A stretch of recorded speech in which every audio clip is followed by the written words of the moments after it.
I'm joined in studio by Patrick Conroy. He's an author and is releasing his book, Everest Untold, at the end of the month. Now, Patrick, I just finished reading the book, and it is quite an epic journey. It's very much a page turner. I read it in like a day and a half.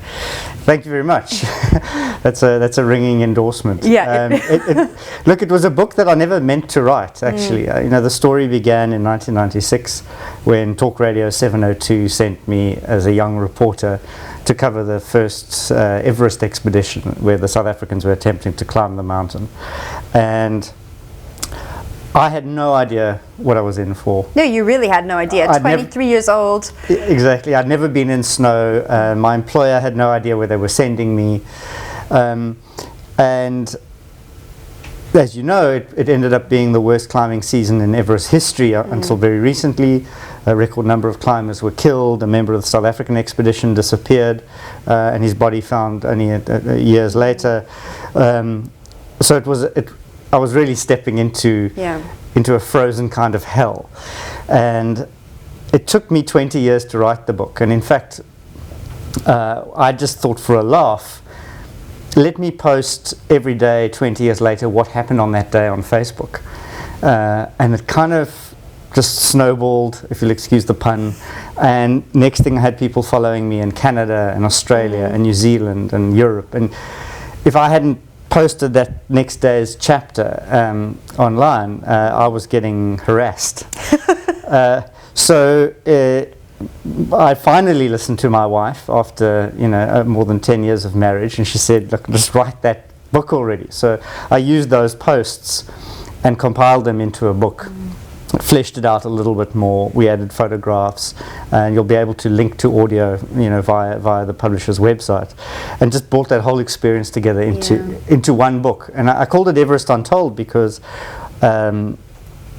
it was very easy for that chapter of Everest history just to be consigned to the history books and the people who had already written about it. And there was so much that had not been revealed, or so many of the assertions that were made that had never been challenged, that I felt that in kind of going through this experience of publishing it every day online in a kind of a serial format, that there was time to actually tell that story. And it took me 20 years.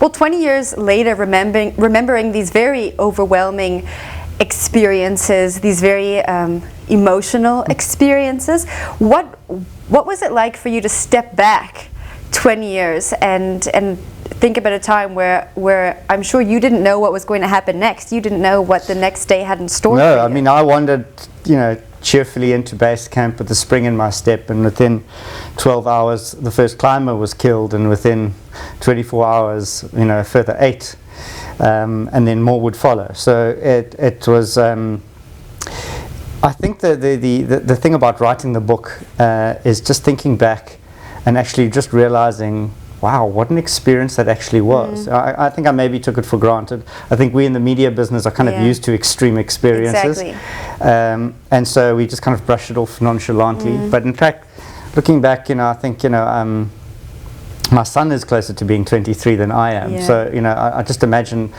you think you're immortal, but in fact, you're very young, and it was quite a traumatic experience, to have death and being helpless, and having a member of the team that you're with not come down the mountain, and having to pack up and leave, knowing he's still up there.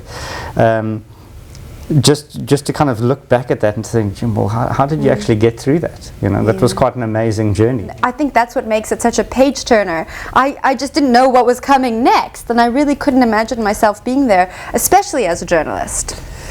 It was very difficult, and I think one of the criticisms that was leveled against me, and after the expedition, is that the feeling was that I was almost embedded in the team, that I'd become part of them. And I think that embedded journalism wasn't properly understood 20 years ago, and that if you are going to put a journalist into harm's way, if you're going to put them into an extreme environment with a team of people, there is no ways that can be completely objective and neutral, and just not in any way integrate with the team. In those extreme situations, groups are either going to bond or they're going to break. Yeah.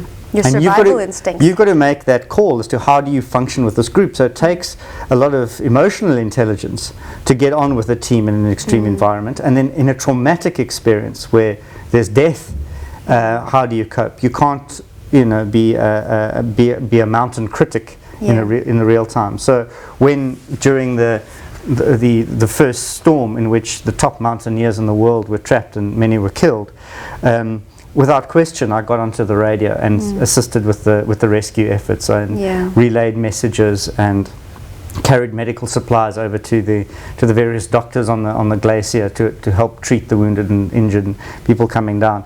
And I think that if you are embedded within a team, your bosses need to understand that's the environment you're in. You're going to have what I call short-sighted objectivity. You're going to understand the nuances and the differences and the dynamics within that team, but you're not going to be able to comment on the far-sighted thing with the greater questions around, which emerged from this expedition, was the commercialization of high-altitude mountaineering.